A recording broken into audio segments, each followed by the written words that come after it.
13ই April নীল ষষ্ঠী। আমরা রবিবার প্রত্যেকেই এই ব্রতটা যারা সন্তানের মা প্রত্যেকেই পালন করি, তা সবাই পালন করতে পারে, সন্তানের মা বলে না। তবে আজকে কিন্তু কোনো ষষ্ঠীর তিথি নয়। আজকে এই তিথিটা কেন নীল ষষ্ঠী নাম হয়েছে সেটা আমি যতটুকুনি জানি আপনাদের সঙ্গে শেয়ার করছি। আজকে হচ্ছে নীলকণ্ঠ কাকে বলা হয়? শিব ঠাকুরকে। আর মা ষষ্ঠীর আরেকটা রূপ হচ্ছে মা পার্বতী। তাদের দুজনের আজকের দিনে মিলন হয়েছিল এবং তাদের পুজো করা হয় বলে আজকের দিনে তাদের আরাধনা করার জন্য এই দিনটার নাম হয়েছে নীল ষষ্ঠী। নীলের মানে শিব ঠাকুরের কাছে আমরা বাতি দিই সন্তানের মঙ্গলের জন্যে। তবে এটা আমাদের ব্রত কথাটা বলে যে নীল ষষ্ঠীর ব্রত করলে নীল ষষ্ঠীর ব্রত কথার সম্বন্ধে জানতে হয়, শুনতে হয় ব্রাহ্মণের থেকে। আমি অনেক বছর আগে একবার শুনেছিলাম, কিন্তু প্রত্যেকবারে এত ভিড় থাকে মন্দিরে, শোনা হয় না। তো ইউটিউবে গিয়ে আমি শুনে নিই, ব্রতকথা শোনার দরকার, শুনে নিই সেখান থেকে চালিয়ে।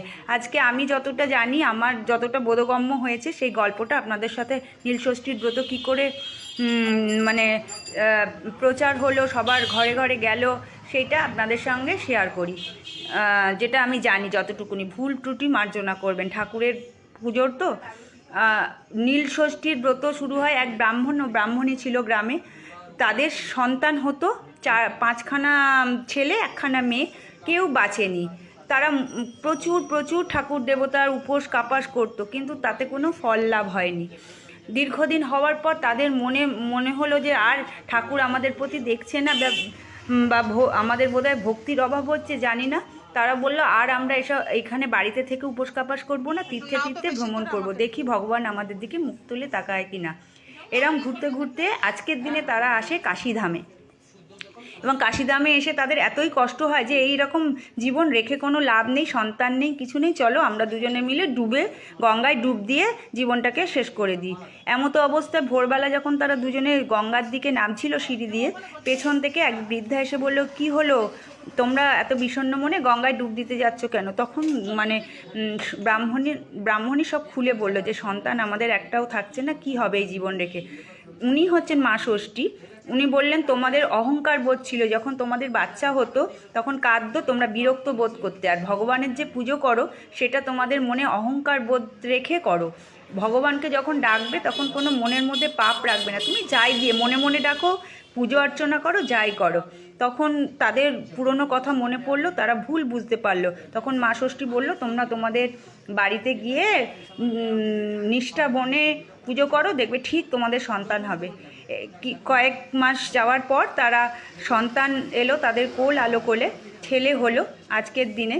এবং সেই থেকেই এই ব্রত প্রচলন হয়েছে যে নীল ষষ্ঠীর ব্রত কথা, সন্তানদের মঙ্গলের উদ্দেশ্যে, সন্তানদের ভালোর জন্যে আমরা এই ব্রত পালন করি।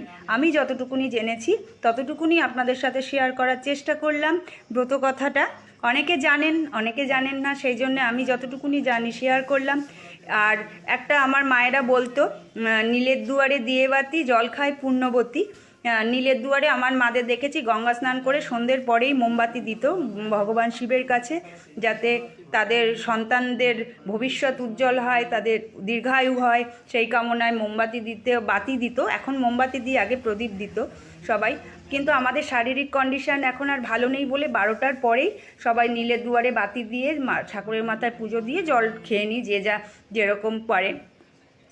তবে শুধু যে মহিলারাই বেশি করে এটা নিষ্ঠা ভরে আজকালকার দিনে যাদের সন্তান আছে, কিন্তু এটা সবাই করতে পারে এই নীল ষষ্ঠী। এই থেকেই কোনো ষষ্ঠী নয়, নীলকণ্ঠ আর মাতা পার্বতীর আরেক রূপ ষষ্ঠী, সেই জন্য এই দিনটা, এই পুজোটা বা ব্রতটার নাম হয়েছে নীল ষষ্ঠী। কারা কারা এইটা জানেন অবশ্যই কমেন্ট করে জানাবেন কেমন লাগলো। একসাথে বলুন, জয় নীল ষষ্ঠী, সবার মঙ্গল করো, সন্তানের মঙ্গল করো।